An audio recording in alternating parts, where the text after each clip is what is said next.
நீங்களா படிக்க ஆரம்பிச்சு இந்த மார்க்க அறிவை அதிகமா பக்கிக்கணும் அப்படிங்கிற எண்ணத்தை கொடுத்த புக்கு எது, எந்த ஆசிரியர்? அப்புறமாக வந்து அப்போது மாணவன். நான் முதல்ல உங்ககிட்ட சொன்னதெல்லாம் 71, 72. அப்புறமாக வந்து அதிகமாக புத்தகங்கள் படிக்கலை. 76 என்னுடைய மருத்துவம் முடிகிறது. மருத்துவம் முடிந்து சென்னைக்கு வருகிறேன். சென்னைக்கு வந்த பிறகு ஜமாத்தோடு நமக்கு மாணவர் இயக்கத்தோடும் தொடர்பு, ஜமாத்தோடும் தொடர்பு, ரெண்டிலுமே தொடர்பு இருக்கிறது. ஆகவே அவ்வப்போது புத்தகங்களை இதுதான் இஸ்லாம் அதிகமாக அப்போதைய காலகட்டத்தில் எல்லோரும் படித்த ஒரு புத்தகம் இதுதான் இஸ்லாம் என்ற ஒரு புத்தகம்.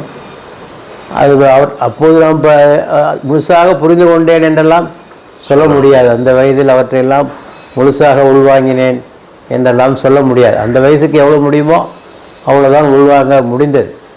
ஏன்னா ஆக அந்த அந்த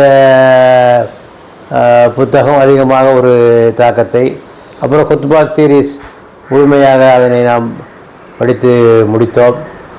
ஏன்னா அப்புறமாக நம்ம ஜமாத் ஆஃபீஸுக்கு போகிற போது ஜமீல் சாஹிப் அவர்கள் அவ்வப்போது புத்தகங்கள் தருவார்கள். இதைப்படி அதைப்படி, இந்த கட்டுரைப்படி அந்த கட்டுரைப்படி என்று அவர்கள் சொல்லிக்கொண்டே இருப்பார்கள். சீரியஸாக படிக்க ஆரம்பித்ததுங்கிறது 83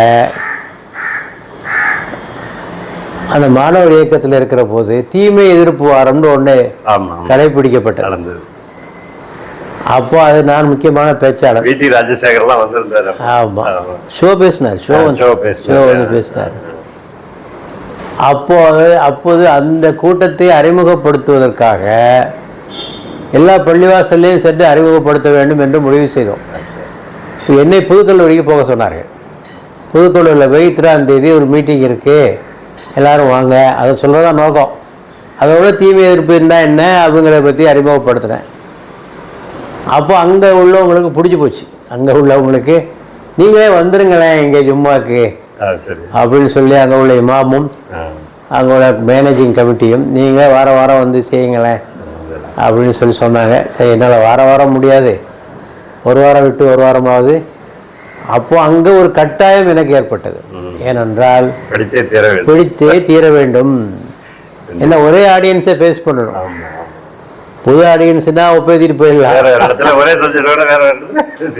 அதனால் தொடர்ந்து புத்தகங்கள் படிக்க வேண்டிய கட்டாயம் ஏற்பட்டதனால் தமிழில் ஜமாத்தி அவையெல்லாம் வெளியிட்டதோ அவற்றையும் ஆங்கிலத்தில் வெளிவந்த புத்தகங்களையும் கொஞ்சம் கொஞ்சமாக படிக்க துவங்கினேன். அப்படித்தான் என்னுடைய படிப்பினுடைய ஆர்வம். படித்ததோடு மட்டும் நான் நிறுத்திக் கொள்வதில்லை, அவற்றை குறிப்பெடுப்பேன்.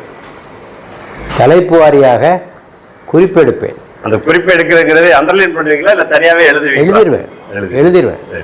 ஒரு பேசணுன்னா அந்த பேச்சை எழுதி தான் நான் பேசுவேன், எழுதாமல் பேச மாட்டேன். அதை எழுதி வச்சுக்குவேன். அதே தலைப்பை மீண்டும் பேச வேண்டியது வந்தால் மீண்டும் சில புத்தகங்களை படிப்பேன் அதே தலைப்பில். அப்போ இன்னும் கொஞ்சம் சேரும். அந்த தலைப்பில் இன்னும் கொஞ்சம் செய்திகள் அடிஷன் ஆகும். அப்படியே நிறைய சேர்ந்து கொண்டு போனது. அதான் இப்போ இறுதி காலத்தில் அவற்றை புத்தகமாக எழுதி முடித்தேன். அவ்வளோ நாளாக சேர்ந்ததை தான் எழுதி முடித்தாது. என்ன அதனால் வந்து அந்த பேச்சாளராவதில் உள்ள ஒரு லாபம் படிக்கவும் வைக்குது. என்ன நம்ம எல்லாருமே நிர்பந்தத்தில் தான் படிக்கிறோம், நிர்பந்தத்தில் தான் படிச்சுட்டு இருக்கோம். ஏன்னா இயற்கையாக படிச்சுட்டு இருக்கிற 60 ஆட்கள் இருக்காங்க, ஒரு குரூப் இருக்குது. ஏன்னா நம்மளாம் வந்து பேசி ஆகணும் அப்படிங்கிற ஒரு வழி இல்லைங்கும் போது அதில் கொஞ்சம் ஆர்வம் வந்துடுது. முழுசாக செய்ய முடியாதுல்ல. ஏன்னா அப்படியே படிக்க துவங்கியதான் பல புத்தகங்களை நான் படித்து முடித்தேன்.